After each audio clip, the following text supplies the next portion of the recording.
Shout out to purestmushrooms.com for supporting my work. If you are interested in the medicinal properties of mushrooms and you want a discount code, check out the video description. Let's go set history on fire. I recently released 2 episodes on the History on Fire podcast about the Genpei War. The Genpei War was a civil conflict that rocked Japan between 1180 and 1185. Now, the whole war is packed with larger-than-life characters, so I strongly recommend checking out the episodes. But in this video today, I want to tell you about one of them, the one and only Tomoe Gozen. Of course, when discussing people from over 800 years ago, separating fact from fiction is a fool's errand, and Tomoe's story is no exception. However, she is considered a historical character, regardless of whether all the details told about her are accurate or not. So today, let's go see how she briefly shows up in the Tale of the Heike, which is the literary masterpiece that chronicles the Genpei War.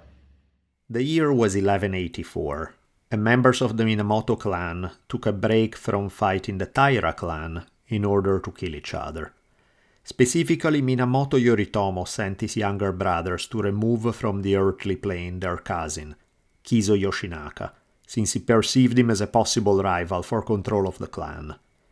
Kiso was a wild and a rather hilarious character. I won't go much into his background here, since I want to get to Tomoe Gozen soon, but I have to share an anecdote, because it's just too good to pass. Kiso had occupied Kyoto, after taking it from the Taira, but now a larger Minamoto army under his cousins was coming to take it from him, so it was time to split from town in a hurry.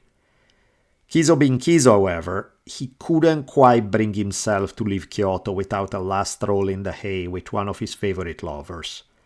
One of his men was so mad that Kiso wasn't taking the situation with the necessary urgency that he decided to impress the seriousness of their predicament in a rather radical way.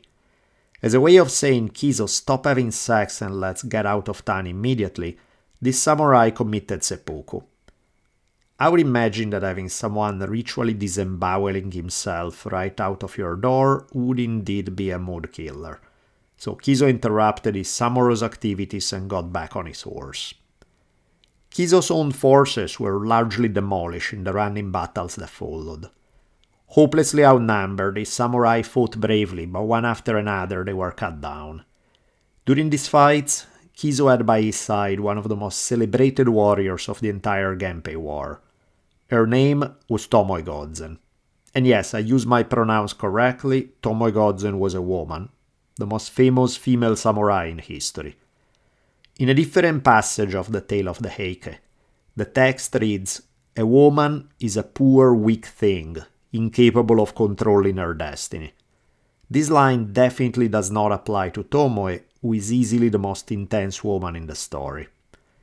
We often hear of women from samurai families being trained in the use of weapons, but typically this was done so they could be ready when their homes were under attack, not for going on military campaigns.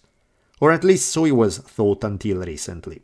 This is still a highly debated topic, but there's some archaeological evidence indicating female samurai fighting in the army may have been more common than it has been believed so far. Either way, Tomoe Gozen is one of the very few whose name has been preserved in history. It's unclear if Tomoe was just a samurai serving Kiso or was his lover, but what we do know is that she was at his side during this battle. The Tale of the Heike dedicates few but beautiful lines to Tomoe. Goes something like this. Tomoe had long black hair and a fair complexion, and her face was very lovely. But she was also a fearless rider, who could not be thrown by neither the fiercest horse nor the roughest ground. And with such skill she handled sword and bow that she was a warrior worth 1,000, ready to battle against gods and demons. Many times she had taken the field fully armed, and won great fame in duels against the bravest captains. And so in this last fight, when all the others had been killed or had fled, among the last 7, there rode Tomoe. Not that it would make much difference in the end, but 300 more warriors joined these 7 in trying to break through enemy lines. Kiso asked how large was the army surrounding them and was told that 6,000 samurai stood against them. And cheerfully he replied, "Then we are well matched. If we must meet death, let it be by galloping against a worthy foe and fully outnumbered."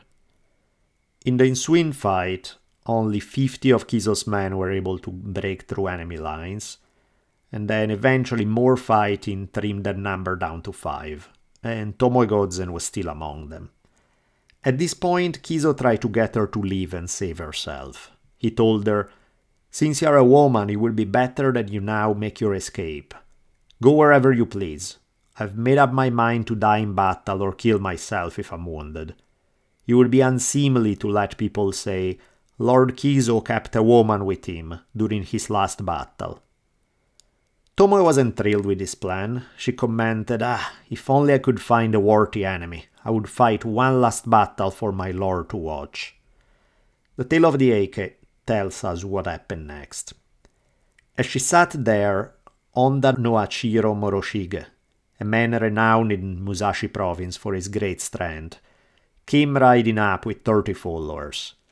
Tomoe immediately charged in their midst, flung herself upon Honda, grappled with him, pulled him from his horse, pressed him calmly against the pommel of her saddle, and cut off his head. Then, stripping off her armor, she fled away to the eastern provinces. These passages I quoted are the extent of Tomoe Gozen's presence in the tale of the Eike. Brief but epic.